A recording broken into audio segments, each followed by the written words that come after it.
Bonjour à tous, bienvenue à l'école SMA Negeri 18 Palembang. Je me présente, je m'appelle Murni Sinaga, je suis professeur de français d'ici.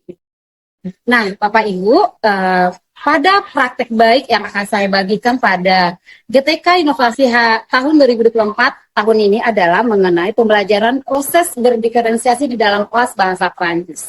SMA Negeri 18 Palembang berada di salah satu pusat kota Palembang, di mana siswa-siswa saya berlatar belakang yang sangat beragam, baik dari sukunya, baik dari latar belakang keluarga. Oleh karena itu, di tema La Famille dalam bahasa Prancis ini menjadi salah satu tema yang menarik yang akan saya tampilkan dalam proses anak-anak, bagaimana dalam proses pembelajaran berdiferensiasi itu secara holistik dan kontekstual dilaksanakan. Ya, SMA Negeri 18 Kota Palembang adalah salah satu sekolah unggulan yang berada di kota Pempek ini. Dan siswa serta latar belakang keluarga menjadi ide utama dari praktek baik yang saya sampaikan, di mana akan adanya kolaborasi antara guru terhadap peserta didik, kemudian dengan keluarga ataupun orang tua mereka sendiri. Dan dengan menerapkan 4C, collaboration, critical thinking, creativity, dan communication akan menambah kasana pengetahuan anak tentang pembelajaran yang holistik dan kontekstual. Ya, pembelajaran berdiferensiasi yang saya terapkan di kelas bahasa Perancis saya sebenarnya berdasarkan identifikasi yang sudah saya lakukan kepada murid berdasarkan kesiapan belajar mereka, gaya belajar mereka, minat belajar mereka, serta pola latar belakang mereka dalam keluarga mereka. Saya juga menerapkan pembelajaran yang menyenangkan di kelas sehingga proses ini hal yang menantang kepada guru. Kemudian hal yang menyenangkan terhadap peserta didik. Sehingga kolaborasi antara peserta didik dan guru ini akan menjadi sebuah momen proses pembelajaran yang kontekstual di dalam kelas. Asesmen awal yang saya lakukan untuk mengukur kompetensi dari kesiapan peserta didik atau readiness adalah tahap pertama saya menggunakan asesmen diagnostik kognitif dengan menggunakan Mentimeter yang saya kirimkan di grup WA dan dilaksanakan secara mandiri oleh peserta didik dan hasilnya sangat beragam. Tahap kedua adalah melaksanakan asesmen diagnostik non-kognitif dengan memberikan link SID minat atau link SID gaya belajar untuk melihat gaya belajar peserta didik. Hasil dari asesmen diagnostik kognitif ini adalah belum paham, paham sebagian, dan paham utuh dari peserta didik. Dan hasil asesmen diagnostik non-kognitif adalah peserta didik terlihat apakah gaya belajar visual, auditory, ataupun kinestetik.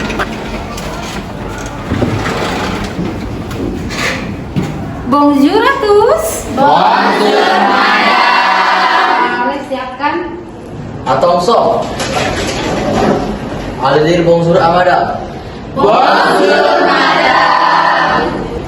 Allez prier, s'il vous plaît. Fini.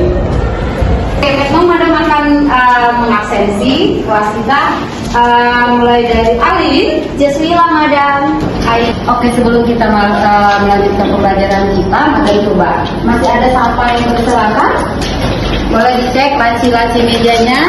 Salah satu budaya positif dalam meningkatkan karakter peserta didik sesuai dengan profil pelajar Pancasila, maka saya mengajak peserta didik untuk membuat kesepakatan kelas agar kelas semakin bertanggung jawab dan saling menghargai. Kita escribing dulu ya teman-teman biar nggak ngantuk. Ayo.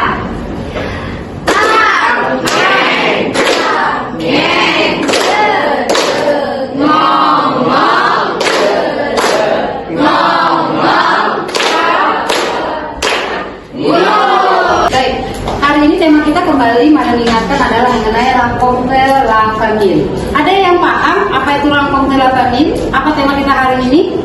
Mengenai keluarga. Oke. Di tema rencontre la famille tujuannya di sini ada secara kognitif, yaitu nanti kalian harus dapat memahami kosakata ataupun struktur kalimat yang berkaitan dengan keluarga dalam bahasa Prancis. Agar kita lebih paham mengenai bahasa Prancis dengan kosakata la famille ini, madam akan memberikan kosakatanya. Contohnya seperti ini. Ibu, apa? Nah, ada pemahaman bermakna yang ingin Madam sampaikan dari tema ini. Di sini ada keluarga itu adalah dasar dari masyarakat. Ada yang setuju dengan ini? Setuju. Ada yang memberikan pendapat? Apa sih sebenarnya keluarga itu adalah dasar dari masyarakat? Itu dimana ketika suatu keluarga dibentuk akan timbul keluarga-keluarga lain. Nah, dimana perkumpulan dari keluarga itu merupakan dasar dari terbentuknya masyarakat. Madam akan tayangkan sebuah video. Harapan Madam dari video ini kalian nanti bisa melihat, mengidentifikasi. Tadi di tujuan pembelajaran ada kemampuan kognitif, harus mengetahui kosakata. Untuk kosakata famili itu kita akan terapkan dengan dibantu namanya logic posisi. Agar nanti ketika kalian Madam minta membuat sebuah kalimat terhadap kosakata tadi, penggunaan kosakata tadi, ini harus paham. Karena kita semua materi sudah disampaikan dengan baik tadi, kita sudah tahu kosakatanya, sudah tahu konjugasi yang membantunya, serta ada tadi adjektif posesif. Nah, sekarang ada meminta kalian membentuk kelompok. Silakan berkelompok sesuai dengan gaya belajar kalian masing-masing. Pengorganisasian kelompok ini adalah kombinasi dari diferensiasi proses dan diferensiasi konten, sehingga kelompok visual akan memahami materi melalui video keluarga dari album-album keluarga, sedangkan kelompok auditori akan memahami materi melalui lagu ataupun membuat lirik lagu, serta kelompok kinestetik akan memahami materi dari permainan kartu keluarga serta membuat pohon keluarga.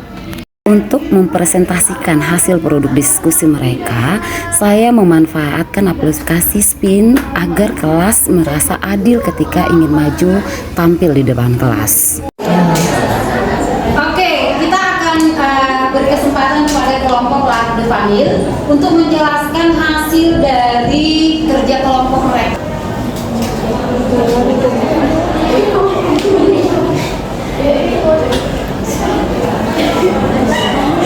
Boleh dikat. Ya, tarik.